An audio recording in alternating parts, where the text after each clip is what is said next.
Phone ఇవ్వద్దాం of చేసి సరే.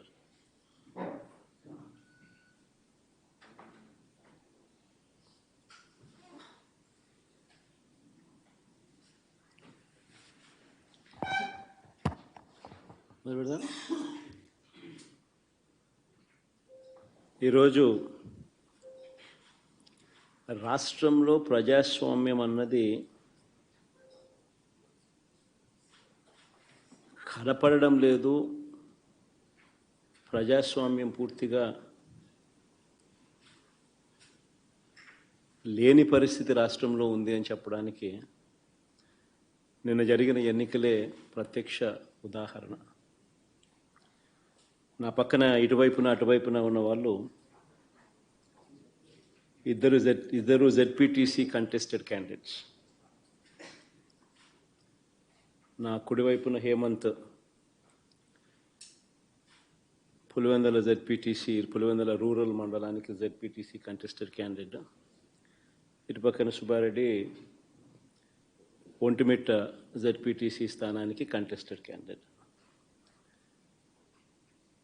రాష్ట్రంలో ఇవాళ ఎలాంటి పరిస్థితులు ఉన్నాయి అని చెప్పడానికి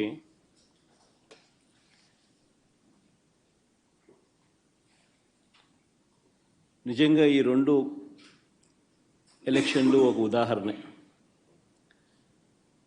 అసలు మొట్టమొదటిసారిగా బహుశా రాష్ట్ర చరిత్రలో ఎప్పుడు జరిగి ఉండదేమో బూతుల్లో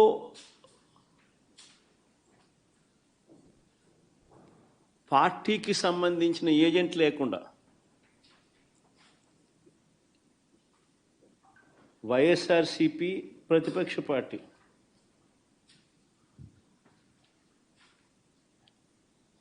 పులివెందుల రూరల్లో జరిగిన జెడ్పీటీసీ స్థానానికి జరిగిన ఎన్నికల్లో 15 బూతుల్లో ఉన్న 15 బూతులకు ఎన్నిక జరిగి రూరల్ మండలంలో 10,600 ఓట్లకు సంబంధించిన ఎన్నిక. ఆశ్చర్యం ఏమిటంటే బూతుల్లో వైఎస్ఆర్సీపీ ఏజెంట్ లేడు. వైఎస్ఆర్సీపీకి సంబంధించిన ఏజెంట్ బూత్లో కూర్చోకుండా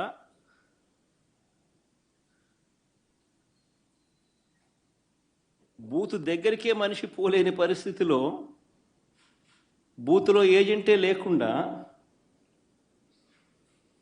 ఎన్నికలు రిగ్గింగ్ చేసినారు. సాక్షాత్తు పోలీసుల సమక్షంలో పోలీసుల ప్రోద్బలంతో బూతులోకి వెళ్ళే ఏజెంట్ల ఫాములను వీళ్ళే తీసేసుకొని చింపేసుకొని బూతులోకి ఏజెంటే పోని పరిస్థితిలో ఎన్నికలు నిర్వహించామని చెప్పుకుంటా ఉన్న ప్రజాస్వామ్యం మన రాష్ట్రంలో బహుశా మన దేశంలో ఎక్కడ ఉండదేమో, ఒక్క మన రాష్ట్రంలో తప్ప.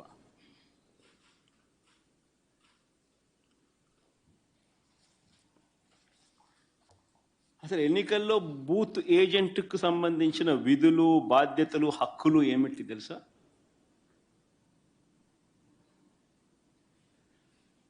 అసలు ఓటర్లే లేక దొంగ ఓటర్లను గుర్తించడం ఎవరు చేస్తారు? ఏజెంటే చేయాలి. పోలింగ్ ఏజెంటే చేయాలి. బూత్లో ఉన్న పోలింగ్ ఏజెంటే ఆయనకు సంబంధించిన విధులు, బాధ్యతలు, హక్కులు ఏమిటి అని అంటే అసలు ఓటర్లా లేక దొంగ ఓటర్లా అని గుర్తించడం, ఓటర్ల జాబితాను తనిఖీ చేయడం, అక్రమాలు, బెదిరింపులు, ప్రలోభాలు పెట్టడాలు, ఫేక్ ఓటర్లు ఉంటే వాటిపై అక్కడే ఉన్న ప్రిసీడింగ్ అధికారికి వెంటనే చెప్పి వాటిపై ఫిర్యాదులను అధికారికంగా నమోదు చేయడం, ఇవన్నీ పోలింగ్ ఏజెంట్ బాధ్యతలు. ఇవే వివరాలు పార్టీకి కూడా తెలియజేయడం.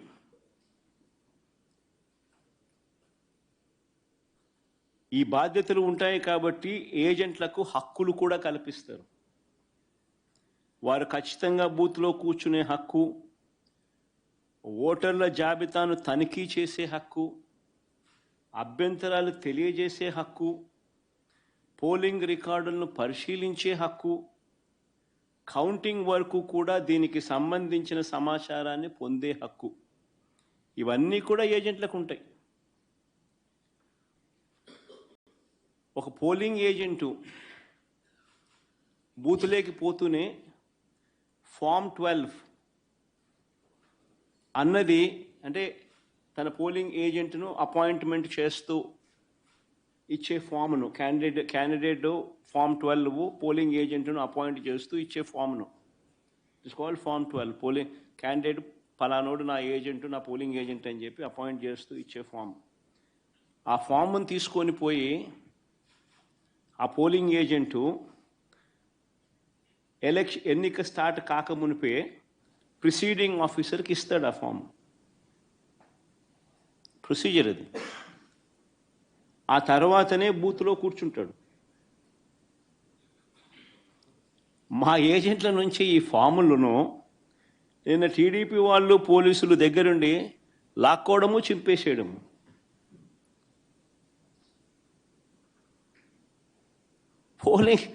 పోలింగ్ ఏజెంట్ అనేవాడు లేకుండా ఎలక్షన్ జరపడం అన్నది నేను ఎక్కడ చూడలా.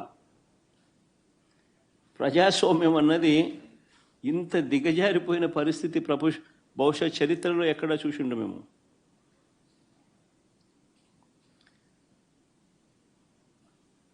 ఓటర్ వచ్చి తన పేరు చెప్పిన తర్వాత, ఓటర్ మామూలుగా ఎన్నికల్లో పోలింగ్ రూమ్లోకి వచ్చిన తర్వాత యూజువలీ ఆ ఓటరు తన పేరు చెప్తాడు గట్టిగా.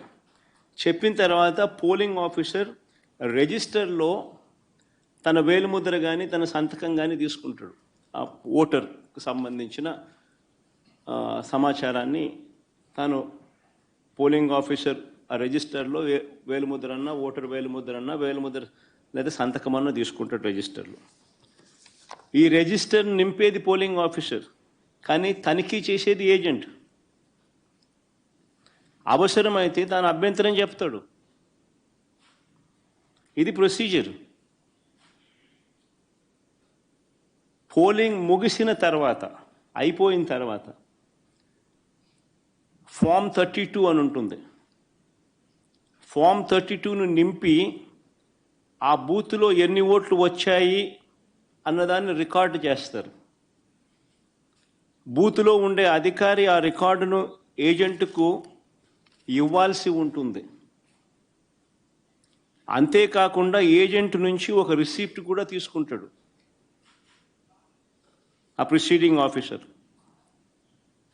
ఆ రికార్డుతో ఈ రిసిప్ట్ను కూడా జత చేయాలి.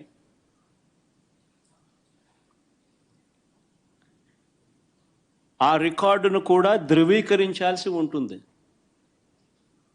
ఇది ప్రొసీజర్.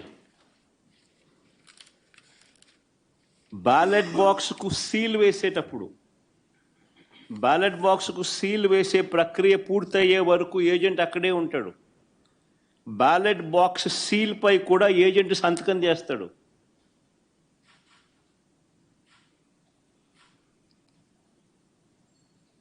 బ్యాలెట్ బాక్స్కు సంబంధించి సీల్ పై కూడా ఏజెంట్ సంతకం తీసుకుంటారు. మరి నేను అడుగుతా ఉన్నా, మళ్ళీ ఇవన్నీ జరిగాయా అని అడుగుతా ఉన్నా.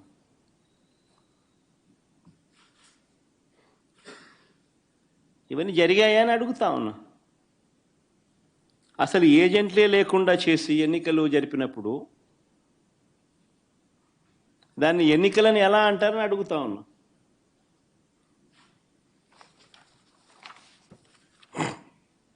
నిజంగా డెమోక్రసీలో ఉన్న ప్రతి ఒక్కరూ కూడా దీని గురించి ప్రశ్నించకపోతే, దీని గన ప్రజాస్వామ్యాన్ని కాపాడుకోలేకపోతే, గొంతు విప్పకపోతే ప్రజాస్వామ్యం ఇంకా బతకదు. అధికారంలో ఉన్న పార్టీ ఈ మాదిరిగా ఎన్నికలు నిర్వహిస్తే ఎన్నికలు అన్నది ఇంకా హాస్యాస్పదమే అవుతాయి. ఎన్నికలు పెట్టాల్సిన ఎన్నికలు ఇంకా ఏం జరపాల్సిన పనులా, ఇంకా మన ఇష్టం గుద్దుకోవడమే. కానీ ఎన్నిక అని చెప్పి చెప్పాల్సిన పని కూడా. రాష్ట్రంలో ముఖ్యమంత్రి స్థానంలో ఉన్న చంద్రబాబు నాయుడు గారు నిజంగా అందరికన్నా బాధ. అన్నిటికన్నా బాధ ఆయనతో చేతులు కలిపి అంటగాగుతా ఉన్న తన ఎల్లో మీడియా.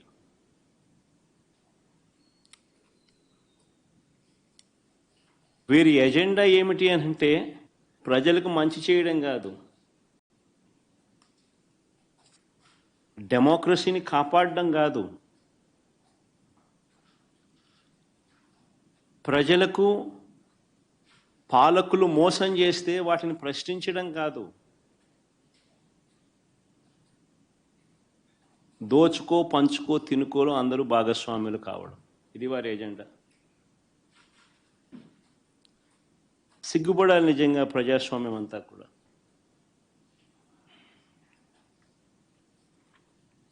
ఈరోజు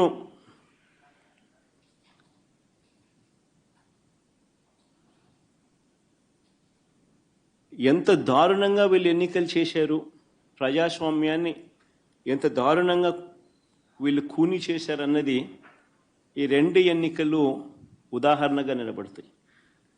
నేను కొన్ని సన్నివేశాలు చెప్పుకుంటూ పోతాను, సో దట్ అసలు ఎన్నిక అనేది ఎలా జరిగింది అన్నది కూడా రాష్ట్ర ప్రజలందరికీ కూడా అవగాహన అన్నది వస్తుంది. బందిపోటు దొంగలు ఉంటారు చూసినారా, డెకాయిట్స్. ఇంతకుముందు ఏదో ఏం వ్యాలీ అది, చంబల్ వ్యాలీ అని వింటా అంటాం. ఈరోజు నిజంగా దాన్ని మరిపించినారు. బందిపోట్లకు మించి చంద్రబాబు నిన్న పులివెందుల రూరల్ జెడ్పీటీసీ ఓట్లను దౌర్జన్యంగా వేసుకున్నాడు. సాక్షాత్తు పోలీసులు దాన్ని దగ్గరుండి ప్రోత్సహించారు.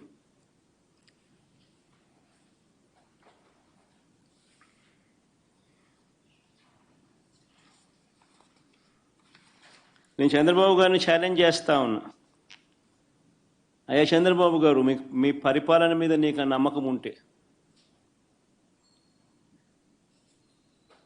మీరు మంచి చేశారు ప్రజలకు అన్న విశ్వాసం మీలో ఉంటే,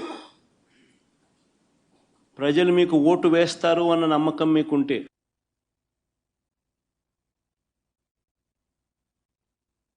ప్రజాస్వామ్యబద్ధంగా సెంట్రల్ ఫోర్సెస్ను దింపండి. సెంట్రల్ ఫోర్సెస్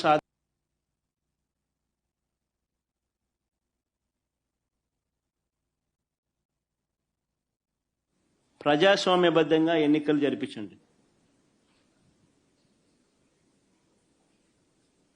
నీకు ఆ నమ్మకం లేదు కాబట్టి, మీరు ప్రజలకు చేసిన మంచి ఏది లేదు కాబట్టి, సూపర్ 6 సూపర్ 7 అన్నింటా మీరు మోసమే చేశారు కాబట్టి, మీ పాలనంతా కూడా రాక్షస పాలన కాబట్టి, ప్రజలు మీకు ఓట్లేసే పరిస్థితి లేదు కాబట్టి ఇంత విచ్చలవిడిగా ప్రజాస్వామ్యాన్ని కూని చేస్తూ ఉన్నారు.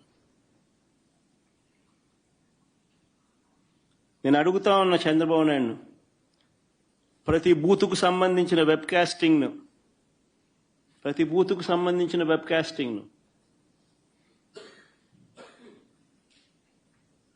వైఎస్ఆర్సీపీ అభ్యర్థులకు ఇచ్చే ధైర్యం మీకుందా అని అడుగుతా ఉన్నా.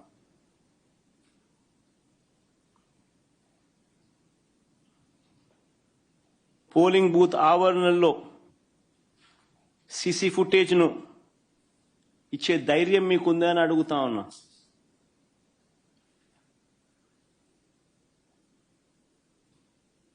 ఎవరెవరు బయట నుంచి వచ్చి ఎలా ఓటేశారో, ఎలా బూతులను ఆక్రమించుకున్నారో, ఆ ఆక్రమించుకుంది ఎవరో కూడా గుర్తించి కొన్ని ఉదాహరణలు కూడా మీకు చూపిస్తాం. ఇలాంటి అడ్డగోలు రాజకీయాలు చేసే నాయకుడిని లీడర్ అనరు, మాబ్స్టర్ అంటారు, లేదా ఫ్రాడ్స్టర్ అంటారు.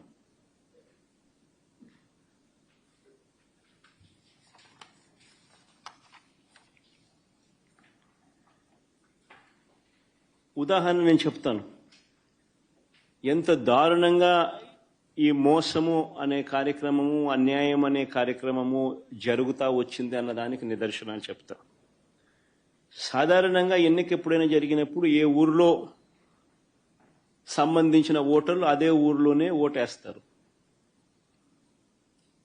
ఇది మామూలుగా గతంలో కూడా జరుగుతూ ఉన్న ప్రక్రియని.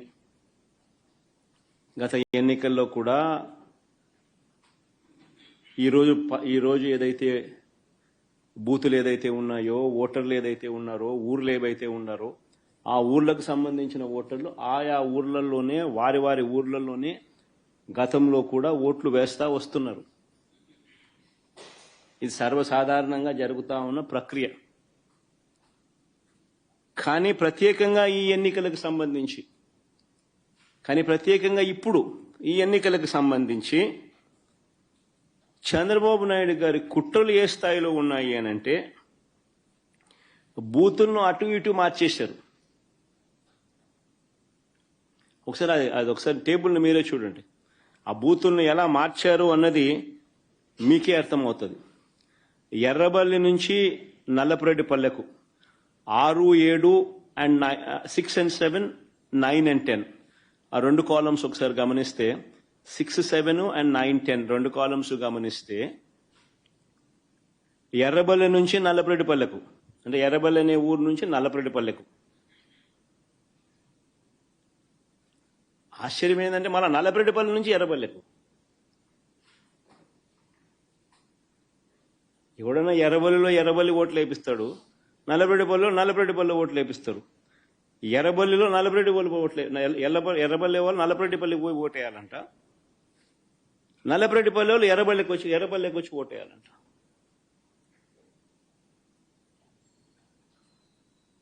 సిక్స్ 7 చూడండి, 9, 10 చూడండి.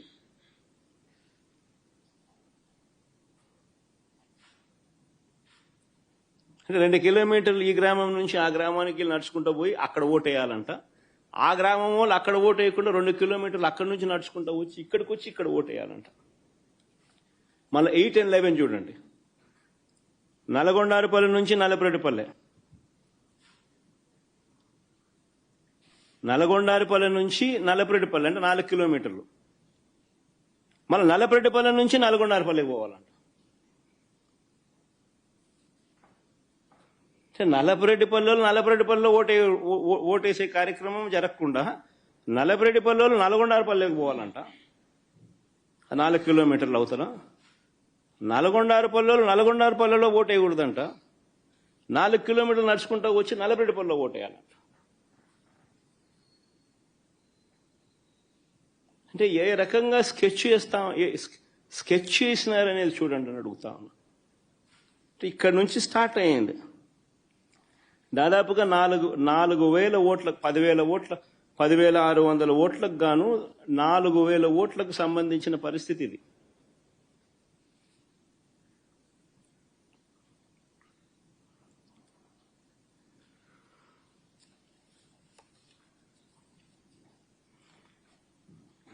వీళ్ళ ఆలోచన ఏంది? ఆ వెళ్లే దారిలో వీళ్ళందరినీ భయభ్రాంతులను చేయాలా.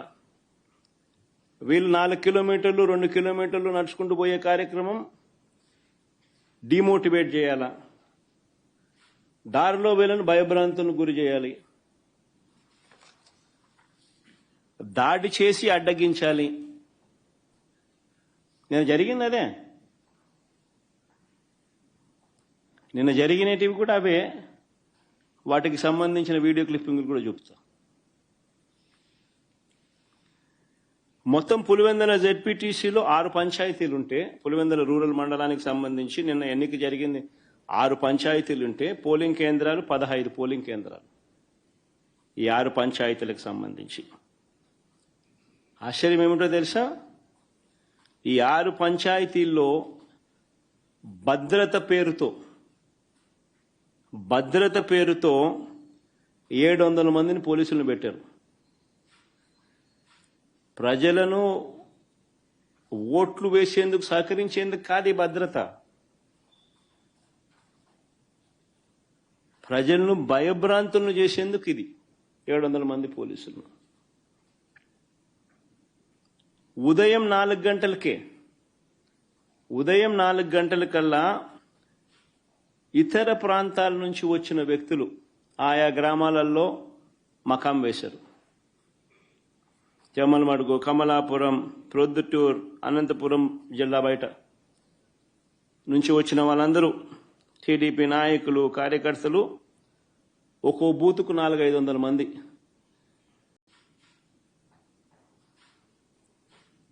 బయట వాళ్ళు వచ్చి పాగేసినారు.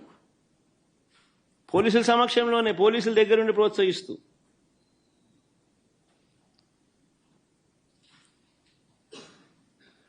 పచ్చ చొక్కాలు వేసుకున్న ఈ పోలీసులు బయట నుంచి వచ్చిన ఈ టీడీపీ కార్యకర్తలు, వారికి సంబంధించిన నాయకులు వీళ్ళే దాదాపుగా 7-8 వేల మంది.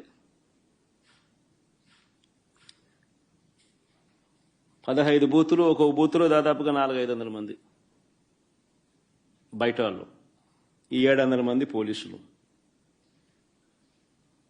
ఈ సంఖ్య దాదాపుగా 7,000 మంది, 7-8 వేల మంది.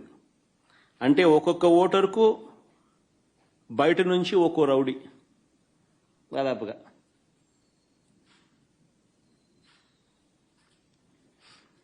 ఈ ఎన్నికలు స్వేచ్ఛగా జరిగాయి అని ఎవరైనా అనగలుగుతారని అడుగుతా ఉన్నా. ఈ నేపథ్యంలో టీడీపీ మంత్రులు, ఎమ్మెల్యేలు ఎన్నిక జరుగుతున్న గ్రామాలలో అరాచకం సృష్టించుకునేందుకు ఈ గ్రామాలను పంచుకున్నారు.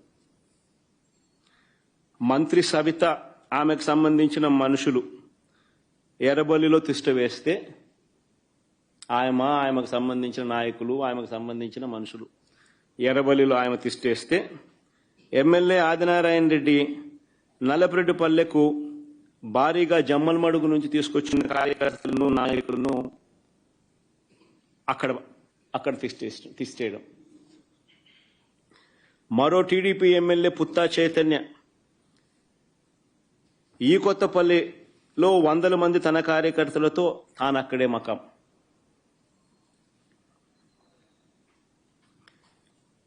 ఈ బీటెక్ రవి అనేవాడు ఎవడైతే ఉన్నాడో, తెలుగుదేశం పార్టీకి సంబంధించిన ఎమ్మెల్యే క్యాండిడేట్, కంటెస్ట్ చేసినాడు. ఈ మనిషి పులివెందుల రూరల్ ఓటర్ కాదు. ఈ బీటెక్ రవి అనేవాడు పులివెందుల రూరల్ ఓటర్ కాకపోయినా కూడా తాను కూడా కనంపల్లిలో తిష్ట వేసి దౌర్జన్యం చేసినాడు.